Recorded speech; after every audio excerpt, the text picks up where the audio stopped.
everyone, welcome back to my channel. In today's video, I'm going to be talking about 5 viral TikTok fantasy romances that I read. So prior to this video, I have read, I don't think anything that would really be considered fantasy romance. The closest thing is probably Twilight, which I think is more paranormal romance. But other than that, nothing that really falls into the genre. So this was like a totally new realm of books for me, which was really interesting. And so let's just get into the books that I read. So the first one I read was A Touch of Darkness by Scarlett St. Clare. This is a Hades and Persephone retelling, and the only thing I've ever read that was like Greek mythology based was The Song of Achilles and Percy Jackson, like way back in the day. But this one, I didn't really know the story of Hades and Persephone going into this, so that was really interesting. This one is a lot more urban fantasy, I think, than just like straight up fantasy. Like the world that they live in this story is very modern. She's going to university, he runs like a nightclub kind of thing, and it's just, this one I found was very easy for me to follow as like a non-fantasy reader because it was so modern. It almost didn't read like a fantasy, it just had like fantasy elements to it, which I really liked. This one I gave 4 stars because it wasn't like an all-time favorite, but it was definitely like a book that I really liked, and I do plan on continuing this series, so I think that's a good sign. I've seen this one a lot, like all over Instagram and TikTok and everything, so that was why I picked this one up. Next was The Wrath and the Dawn by Renee, Ahdieh, and this was like my first like real fantasy romance. Not that like the other one wasn't like real, but it, like I said, it was very like urban, so this one was like very fantasy. And this one I definitely had some issues with the names in it, because not so much like pronouncing the names, but the fact that they all had like a name and a title, and some of them had nicknames too, and they would just like interchange them. So sometimes I found when they were referring to someone by their title, I couldn't remember like what name went with that, and that was a little confusing for me as like someone who doesn't normally read that kind of stuff. But this one, if you don't know, is about a girl who lives in this kingdom, I guess, where the king takes a new bride every single day and then has her killed the next morning, and no one can really figure out why he's doing this. He just kind of is, and she volunteers to be his bride one day, and everyone's like, whoa, what are you doing? Like, that's crazy, like, you know, you're gonna end up dead the next day. And basically her plan is that she's going to avenge her best friend's death because her best friend was one of his brides. So she plans to go and basically get him to fall in love with her and then kill him. And of course that's not how it happens, because that's not how it happens in any of these books, even though that's how they're all like start out. But this one I think I gave this one 4 stars. I did like it. I think I'll plan to continue with the series in this one.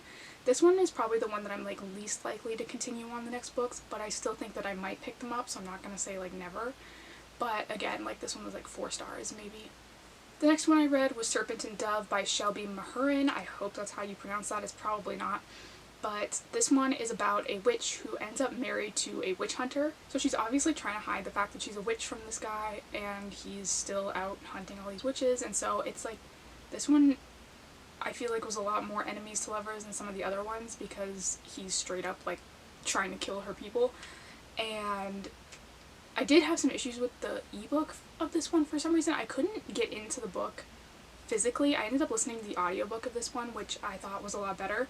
For me anyway, it was a lot easier to follow and a lot easier to sort of keep moving. I found I got stuck at like 9% on the ebook, and I just couldn't move any further. And it wasn't that like I was bored or anything. I literally would just open my iPad to the page I was on in the book and just like reread the same paragraph over and over again. Like I couldn't seem to get myself to move forward.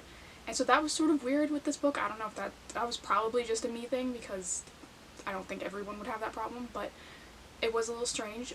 But I did really like this one. I think I gave this one 4.5, but I think I'm going to change it to 4. Just in comparison to some of the ones I read later. This one didn't rank so high, but I did really like this one. I think I liked this one more than The Wrath and the Dawn, probably.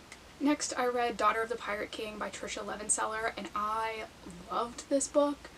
I was not expecting to love this book as much as I did, but it was so good. And I will say, though, this book really made me sort of consider what is actually defined as fantasy romance. Because as much as this book is obviously very, like, much a fantasy, it's also, there wasn't a huge emphasis on the romance in this one, but I didn't mind because the book itself was good. I gave this one 5 stars because I did really, really love it, But in hindsight, when I look back on it, the romance was not really, I think, a central plot point to the book.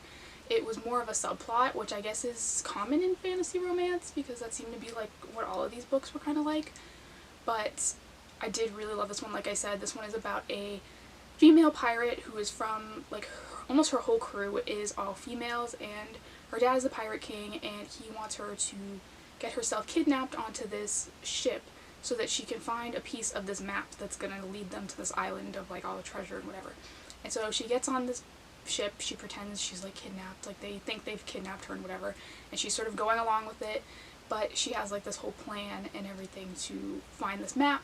I definitely think this book was really well written in how it portrayed, like, a female pirate in comparison to the male pirates. Like, half the time she was stronger than them or whatever. Like, it wasn't sort of, oh yeah, she's the female pirate but she can't really do anything. It was like, no, she was, like, taking down these guys, and I really like that part of it. I have said this before, but I love anything that takes place on the water, like pirates, sirens, mermaids. They're all, like, right up my alley, and so this book was right up my alley, obviously. This one I definitely will read the second one of. I already have the hold on it at the library, and I'm super excited to finally get to it. Next, I read The Shadow Between Us by Tricia Levenseller, and this one I really liked as well. I think Tricia Levenseller does a really good job of writing fantasy romance in a way that a non-fantasy reader can read it very easily, because I had no problems reading her books at all. And this one is about a girl who wants to be, like, run her own kingdom, basically, and so she's like, her dad's trying to marry her off to, like, these earls and whatever, and she's like, no, I want the king, like, I'm going big or going home kind of thing. And so she's like, no, I'm gonna have the king, I'm gonna win him over, and then I'm gonna kill him, and then I'm gonna have his whole kingdom, and that's what I'm gonna do. And so she sets out to do that, and obviously, you know, she starts falling for him, but there's this, like, problem that's sort of, like, why they can't be together. And I just thought this one was really kind of interesting. It's, like I said, it was surprisingly easy to read for me as, like, a non-fantasy reader, and I gave this one, I think, 4 stars, because I didn't love it as much as Daughter of the Pirate King, but I did really like it. The last one I read was The Bridge Kingdom by Danielle L. Jensen, and I loved this book. I just finished this one last night, and it was so good. I already have the second book in my Amazon cart, because that's how badly I was like, I need the next book. And the only reason I haven't ordered it is because I'm not undecided if I'm going to buy it or if I'm just going to get Kindle Unlimited.